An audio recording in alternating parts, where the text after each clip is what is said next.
Tā, šodien mēs strādāsim ar krāsainajiem Petri tīkliem. Mēs izveidojam 3 vietas un vienu pārēju. Izveidosim nosaukumus šīm vietām. Pirmā būs vieta 1, vieta 2, vieta 3,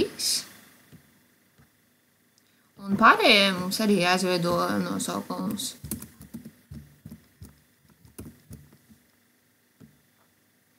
Tā, un pārējais mēs savienojām ar komandu edges jeb arc. Tā, izveidosim marķējumus. To izdarām uzspiežot ar dubultklikšķi, markings. Izvēlēsimies 6 marķējumus, pārbaudīsim, vai tie ir pareizi. Jā, tie ir pareizi, nospiežam OK. Tā, un tagad veiksim simulāciju. To apskata View un Start Anim Mode.